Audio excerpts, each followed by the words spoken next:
Hi hello నమస్తే. నేను మీ కట్ట కార్తీక్. చెప్పాలంటేనే బాధ అనిపిస్తుంది. ఎంత చెప్పినా చాలదు అనిపిస్తుంది.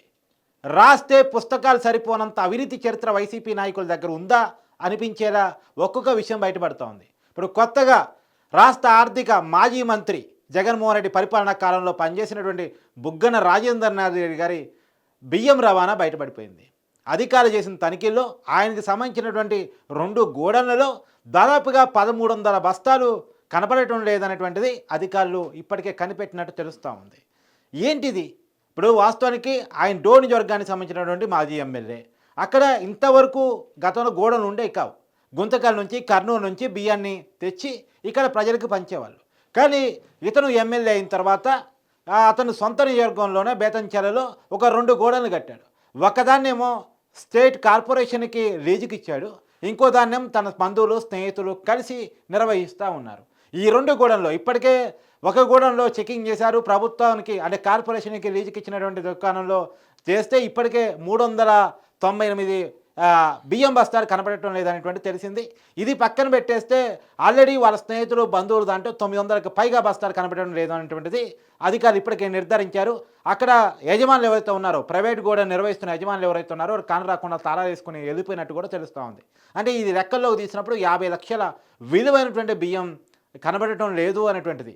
సహజంగా 1 కేజీ 2 కేజీ 1 బత్త 2 బత్త పంది కుక్కలు తిన్నాయా, ఎరకలు తిన్నాయా అనేది సహజంగా మన పల్లెటూళ్ళలో మాట్లాడుకుంటూ ఉంటారు. కానీ పంది కుక్కలు ఎరకల కంటే వైసీపీ నాయకులు తిన్నారు అనే సామెత రాబోయే కాలంలో చెప్పుకోవాల్సి వచ్చింది. బియ్యం కనపట్లేదంటే వైసీపీ నాయకులు తిన్నారేమో అని చెప్పుకునేటువంటి పరిస్థితి. ఎందుకంటే మొన్నటికి మొన్న పేరు నాని చూసాం కదా. పేరు నాని భార్య పేరుతో నిర్మించబడ్డ గోడౌన్లలో దాదాపు క్వింటాల బియ్యం 383 క్వింటాల బియ్యం, ₹1,00,00,000 విలువ. ఆ ₹1,00,00,000 విలువ పైనటువంటి బియ్యం కనపడటం లేదు అని చెప్పేసి అధికారులు గుర్తించిన తర్వాత వాళ్ళు పారిపోయి ₹1,00,00,000 చెక్కును మాత్రం అఫీషియల్గా వాళ్ళు పంపించారు ప్రభుత్వానికి. అంటే ₹1,00,00,000 ఇస్తే తప్పు మాఫీ అయిపోతుందా అనేటువంటి సంశయం కూడా చాలామందిలో ఉంది. ఎందుకంటే ఇప్పుడు తనిఖీ చేశారు కాబట్టి ₹1,00,00,000 బియ్యం బయటపడింది. వాళ్ళ అధికారులను 5 సంవత్సరాల కాలంలో ఎన్ని కోట్లు కొట్టేశారు, ఎన్ని బియ్యం తిన్నారు? ఇప్పుడు మన పవన్ కళ్యాణ్ గారు కాకినాడ పోర్టులో పట్టుకున్నారు అక్రమ బియ్యం. ఈ కనపడని బియ్యమే ఆ బియ్యం. ప్రజల కోసం అని చెప్పేసి గోడౌన్లో పెట్టి గోడౌన్ నుంచి అక్రమంగా రవాణా చేసి బయట విదేశాలకు తరలించి అమ్ముకుంటా ఉన్నారు. నిజానికి ఈ బియ్యాన్ని ప్రభుత్వం ₹43 చొప్పున కొని ప్రజలకు సబ్సిడీ రూపంలో ఇస్తోంది. అంటే ఈ రకం చూసినప్పుడు ప్రభుత్వానికి ఎంత బొక్క. ప్రజల డబ్బుని అడ్డంగా తినేశారు. ఇక్కడ బియ్యం ఉంటే కాదు, ప్రజల డబ్బుని అడ్డంగా తినేశారు. అదే మన పేదవాడికి ఇచ్చే కాడికి వచ్చేసరికి బియ్యం వద్దన్న వాళ్ళకి ₹5 ₹10 చేతిలో పెట్టేవాళ్ళు. వీళ్ళు ఎంత కమ్ముకున్నారు బయట దేశాలకి? ₹63 ₹70 దేశాన్ని బట్టి. ఇప్పుడు ద్వారంపూడి సామ్రాజ్యం బయట దేశాల్లో పెద్ద ఎత్తున ఉంది. దుబాయ్లో పెద్ద ఎత్తున మిల్లింగ్ చేసి అక్కడ బియ్యం కంపెనీలు పెట్టుకొని అక్కడ అమ్ముకుంటున్నట్టు కూడా ఇప్పటికే మనకు అనేక విషయాలు బయటకు వస్తూ ఉన్నాయి. పోర్టులు కూడా ఈ బియ్యాన్ని తరలించడం కోసం, ఈ బియ్యాన్ని బయట దేశాలకు తరలించడం కోసం ఒక బియ్యం ఏంది డ్రగ్స్ తరలించారని, ఎర్రచందనాన్ని తరలించారని ఇలా రకరకాల ఆరోపణలు ఉన్నాయి.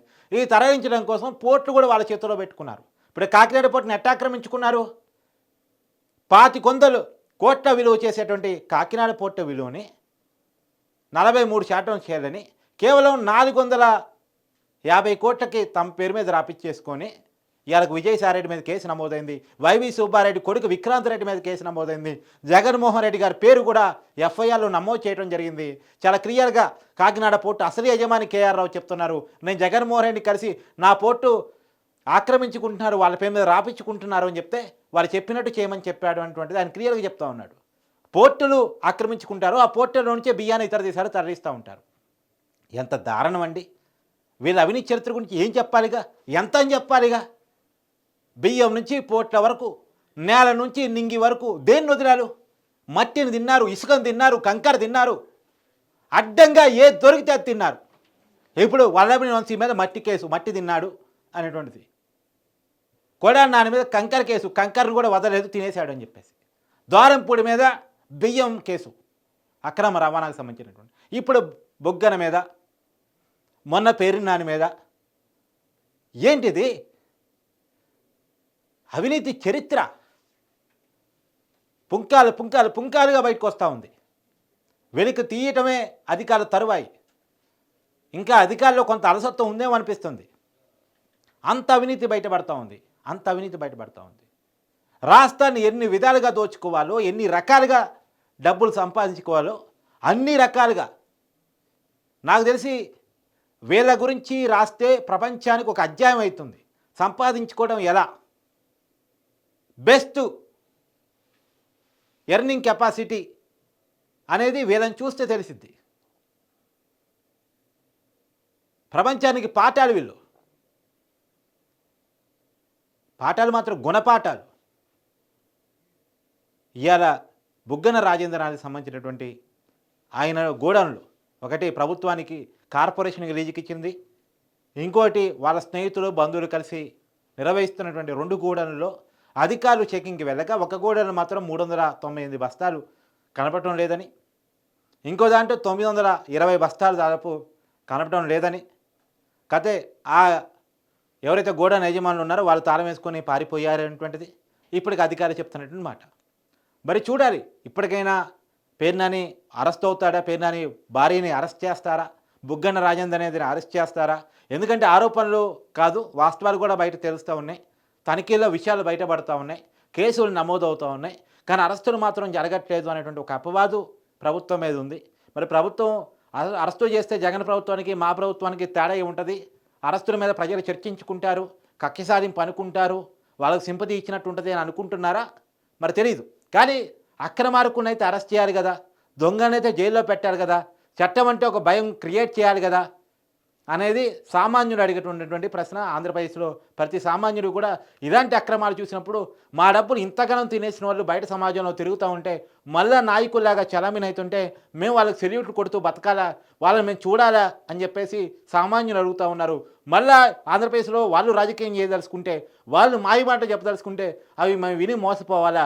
ఖచ్చితంగా వాళ్ళని జైల్లో పెట్టాలి, వాళ్ళ గుణపాఠం నేర్పాలి, ఈ సమాజంలో తప్పు చేస్తే జైలు జీవితం తప్పదు అనేటువంటిది ఖచ్చితంగా ఉండాలి అనేటువంటిది ఆంధ్రప్రదేశ్ సామాన్యుడు కోరుకుంటున్న మాట. మరి సామాన్యుడి మాటను చెవును పెట్టుకొని కూటమి ప్రభుత్వం వీళ్ళ మీద కేసులు అయితే బుక్ చేసింది. ఇప్పటికే పేర్నాని వాళ్ళ భార్య మీద కేసు బుక్ అయింది.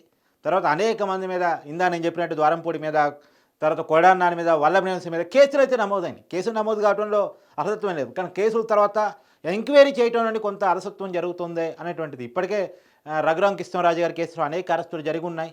తర్వాత టీడీపీ ఆఫీస్ మీద గతంలో జరిగిన దాడి కేసుల్లో అనేక అరెస్టులు జరిగి ఉన్నాయి. కానీ అక్రమాలకు సంబంధించిన అరెస్టులు కూడా జరగాలి. ద్వారంపూడిని కానీ, బుగ్గన రాజేంద్ర అనేది కానీ, కొడాలి నాని కానీ, వల్లభనేని వంశీని కానీ, ఆర్కే రోజాని కానీ వీళ్ళందరూ కూడా అవినీతి పుట్టలు కాబట్టి వీళ్ళ విషయంలో కఠినమైనటువంటి చర్యలు ఉండాలి అనేటువంటిది ఆంధ్రప్రదేశ్ ప్రజలు అడుగుతున్నారు. మరి దాన్ని కూటమి ప్రభుత్వం ఏ మేరకు నెరవేరుస్తున్నటువంటిది చూడాలి.